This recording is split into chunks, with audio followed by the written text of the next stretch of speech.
Praise the Lord. கர்த்தருடைய பரிசுத்த நாமத்துக்கு ஸ்தோத்திரம் உண்டாவதாக. இந்த நாளில் பொய்யின் ஆவியை குறித்த செய்தியை நாம் பேச இருக்கிறோம். கர்த்தர் சொன்னார், அவருடைய பிள்ளைகள் சகஜமாய் பொய் சொல்லுகிறார்கள், இந்த பொய்யின் ஆவிக்கு அடிமையாக இருக்கிறார்கள். அதை கண்டித்து உணர்த்தும்படி தேவன் எனக்கு ஒரு காரியத்தை சொன்னார். ஹல்லேலூயா. உலகத்தார் வாயை திறந்த பொய் பித்தலாட்டம் பேசுகிறார்கள் என்றால், நாமும் அவர்களைப் போலவே கிறிஸ்தவர்களாகிய நாம், கிறிஸ்துவின் பிள்ளைகளாகிய நாமும் சகஜமாக இந்த காலத்தில் போய் பேசுறது, ஏமாத்துறது, வாயின் வார்த்தைகளில் உண்மை இல்லாமல் இருக்கிறோம். அது தேவன் அருவருக்கிறார். பிரியமானவர்களே, இதற்கு வேதத்திலிருந்து சில காரியங்களை பார்ப்போமா? ஆதி ஆகமம் 12ஆம் அதிகாரம் 11, 13 வசனங்களை பார்த்தோமானால், ஆபிரகாம் இங்கே எகிப்து தேசத்திற்கு செல்கிறார். பஞ்சத்து நிமித்தம் எகிப்து தேசத்திற்கு தன் மனைவி சாராளோடு செல்கிறார்.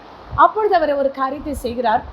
மனைவியாகிய சாராளை பார்த்து, நீ மிகுந்த அழகுள்ளவள், உன்னை பார்த்து போகும் இடத்தில் உன்னை தங்கள் மனைவியாக எடுத்துக்கொண்டார்கள் என்றால் என்னுடைய ஜீவனுக்கு ஆபத்து வந்துவிடும். ஆகவே நீ ஒரு பொய் சொல்ல வேண்டும், என்னுடைய சகோதரி என்று பொய் சொல் என்று சொல்லிக் கொடுக்கிறார். உண்மையில் சாராள் ஆபிரகாமுக்கு சகோதரி தான்.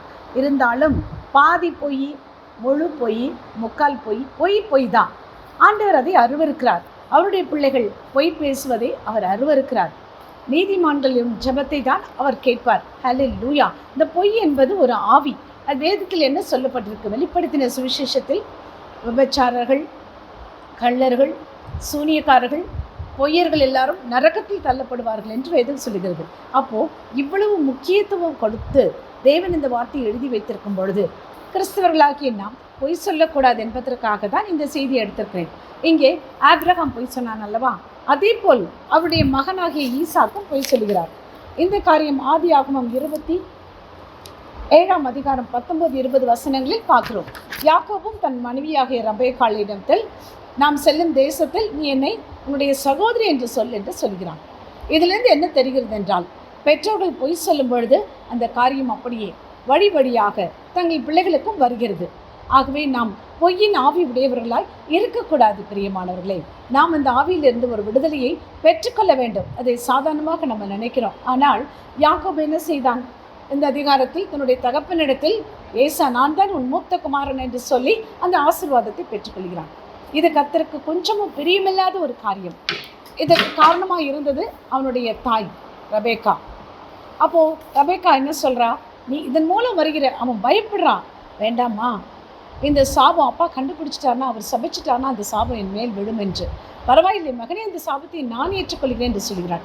எவ்வளோ பெரிய தவறை அந்த இடத்தில் ரெபெக்காள் செய்து விடுகிறாள் தெரியுமா? அதன் பிறகு அவன் ஆசீர்வாதத்தை பெற்றுக்கொண்ட பிறகு தன் அருமை மகன் யாக்கோபை ஏசா மூத்த மகனுக்கு பயந்து வெளியூருக்கு அனுப்பிச்சு வைத்து விடுகிறாள். ஆனால் திரும்ப அவனை 20 வருஷம்க்கு அதன் பிறகு யாக்கோபு திரும்பி வரும் பொழுது ரெபெக்காள் உயிருடன் இல்லை. அவள் நேசித்த மகனை அதன் பிறகு அவள் பார்க்கவே இல்லை. ஆனால் போகும் பொழுதே கண்கள் தெரியாமல் இருந்த ஈசாக்கு உயிருடன் இருக்கிறான். ஆகவே தான் இந்த பொய் ஏமாத்து வேலைகளை ஆண்டவருடைய பிள்ளைகளாகிய நாம் ஒரு பொழுதும் செய்யக்கூடாது. ஸோ இப்படி யாக்கோபு ஏமாற்றி விட்டு தன் மாமன் வீட்டுக்கு ஓடி சென்றாலும் அவன் வாழ்நாள் எல்லாம் பயத்திலே இருந்தான் என்று வேதத்தில் பார்க்கிறோம். பயந்து கொண்டு திரும்பி வருகிறான். ஆண்டவர் அவனை இஸ்ரேல் என்று சொல்லி ஆசீர்வதித்த பிறகும் கூட ஏசாவுக்கு பயப்படுகிறான். திருட்டுத்தனமாக பொய் சொல்லி வருகிற ஆசீர்வாதம் ஒரு பொழுதும் நிலைக்காது. ரெபெக்காளும் யாக்கோபு என்ன செய்திருக்கணும்? ஆண்டவரிடத்தில் அவர்கள் இந்த உதவியை கேட்டிருந்தால், ஆண்டவரே நீங்கள் என் இளைய மகனை ஆசீர்வதிப்பேன்னு சொன்னீங்களேன்னு என்று ஆண்டவர் உதவியை தேடியிருந்தால் ஆண்டவர் ஈசாக்கின் நாக்கையை மாற்றி போட்டிருப்பார். அவர் எப்படி வேணாலும் செய்யக்கூடிய தேவன் அவர். அதை செய்யாமல் நம்முடைய மனுஷ முயற்சியில் இவர்கள் பொய் சொன்னதினால் இவர்களுக்கு ஏற்பட்ட விளைவை பார்த்தீர்களாம். அது மாத்திரமல்ல, யாக்கோபு தன்னுடைய வயதான காலத்தில் தன் மகனாகிய யோசேப்பை மிகவும் நேசித்தான். ஆனால் நேசித்த மகனை குறித்து அவனுடைய மூத்த சகோதரர்கள் என்ன பண்ணுறாங்க? அவனை அடிமையாக இஸ்மவேலர்களிடம் விற்றுவிட்டு ஒரு ஆட்டை அடித்து அந்த தோலை உரித்து அது மேலே இவனுடைய பலவன் அங்கேயே போட்டு ரத்தத்தெல்லாம் கொட்டி பூசி அதே உடையை கொடுத்து யாக்கோபிடம் அனுப்புகிறார்கள். பாருங்கள், இது உங்களுடைய மகனுடைய உடையா என்று. இதே காரியத்தை தான் இவன் செய்தான்.